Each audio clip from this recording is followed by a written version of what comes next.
Ilia Topuria can't stop knocking out legends. He knocked out Alexander Volkanovski, he knocked out Max Holloway, and now he's knocked out Charles Oliveira. He said he was going to knock out Charles in the first round, and that's exactly what he did. Bro was smiling during his walkout. He was celebrating his title win the night before the fight. The confidence, the aura, the skill, Ilia is just unstoppable. Every time Ilia goes into a fight, he's not looking to win the fight, you know? It's more like he's fighting until he knocks you out. Or more like holds you, you know? Shadow realm, night night, sweet dreams. Poor Charles. Whenever two of my favorite fighters fight each other, it always sucks because someone has to lose. But this time it hurt. Seeing Charles' lifeless body was, yeah, it didn't feel real and it didn't feel good. I was in total shock when Ilia slapped Charles. Like, I knew it was gonna happen. But still, seeing Charles laid out like that was always gonna be a shock. It was always gonna hurt my heart, you know? And it's already broken. And in front of his whole family as well. Oh, poor Charles. He'll come back from this. I believe. Now that Ilia has knocked out Charles, that makes it back-to-back knockouts over Charles Oliveira, Max Holloway, and Alexander Volkanovski. That is the greatest 3-fight win streak in UFC history. No one has a better 3-fight win streak, period. He knocked out 3 champions in a row, and 3 of the greatest to ever do it as well. Since the fight was only about 2 minutes long, we'll break down the whole 2 minutes.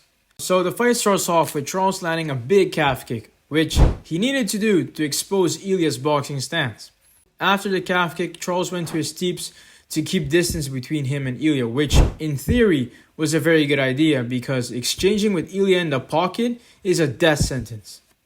Charles kept throwing the calf kick in order to expose Ilia's stance. However, Ilia countered this by timing Oliveira's calf kick with a jab. In this example, you can see how Charles does land the calf kick, but Ilia snaps his head back with a jab. And that jab was on point throughout the whole fight. It's outrageous how fast Ilia was able to find his jab. Charles was cooked from the beginning. Shortly after this, the first collision of the fight happened. It was the first time that Ilia Topuria and Charles Oliveira clashed aura. Their aura went toe-to-toe, and it was Charles who came out on top. When I was watching live, I thought this was the moment Ilia was going to knock out Charles and break all of our hearts. But to my surprise, it was Charles who won the exchange with that nice elbow. If using elbows was the game plan to counter Ilia's sharp combinations, that's kind of smart. If you've seen Cater vs. Giga, you would know how effective elbows can be in the pocket. After this exchange, Charles shot his first and only takedown. He ended up pushing Ilia against the fence while having double underhooks. Charles was trying to bully Ilia in the fight, which was kinda working, I guess. He tried to go for a trip, but Ilia demonstrated his Greco-Roman background and landed on top. He then easily passes Charles' guard and goes straight into crucifix position. This alone makes me want to see Islam come back to lightweight to get knocked out by Ilia. I mean fight Ilia. No one does this to Charles. The only time people are able to pass his guard like that is when he's hurt. This was a fresh, not hurt Oliveira. And Ilia was still able to pass all the way to crucifix position. Yeah, the lightweight division is cooked. But back to the breakdown. Charles manages to recover half guard and goes for a leg lock, which forced Ilia on the defense. Ilia then defends the leg lock, ends up in 50-50, looks Charles straight in the eyes, stared into his soul, and whacked him in the face. And with that punch, he was able to create enough space to get back up. Now, that was the last sequence where Charles had any type of success. Look at him, chilling on the canvas. He has no idea what's coming. Poor Charles.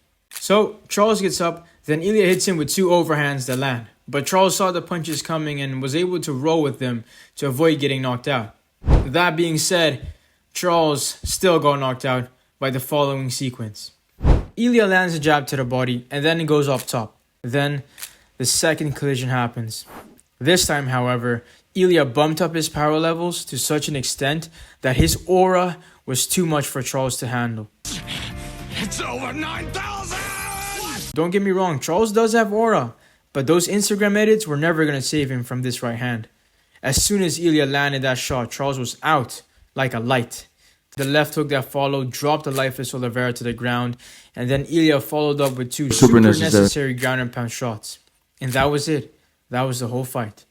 Ilia Topuria is the new lightweight champion, as well as becoming a 2-division world champion. And honestly, Ilia is already in the conversation for the GOAT. I know, but hey man, you may not think that now, but given 2 more big names to knock out, and he's definitely in that conversation. Now I'm going to be honest, I don't think anyone beats Ilia Topuria.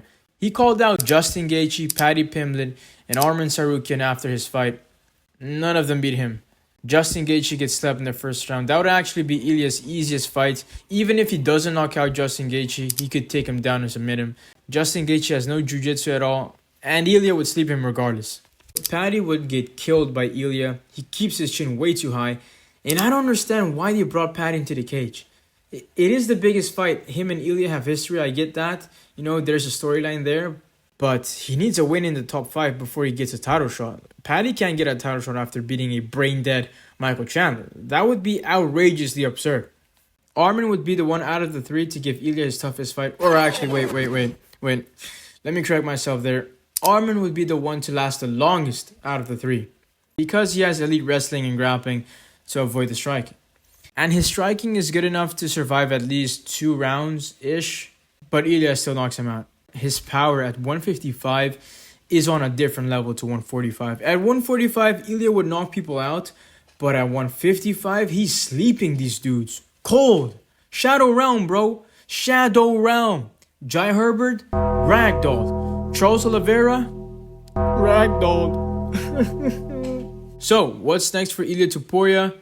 Well, I think he should fight the winner of either Paddy Arman or Gaethje Arman.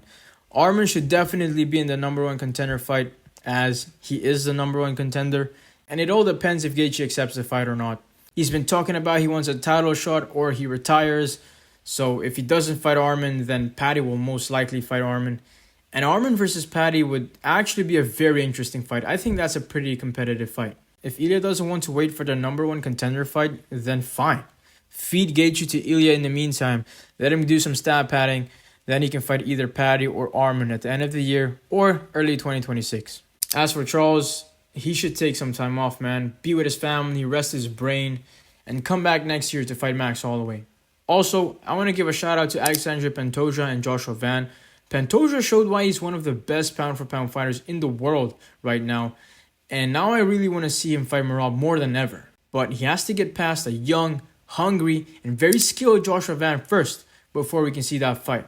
And Joshua Van seems to be the next big thing. So I'm getting excited for this matchup. Anyways, that's it from me. Comment down below what you thought of UFC 317. I thought it was a very good card. I'll give it an 8 out of 10. Don't forget to like and subscribe. If you enjoyed the videos and would like to support the channel, you can do that by buying me a coffee with the link in the description. That's it from me, and I'll see you in the next one.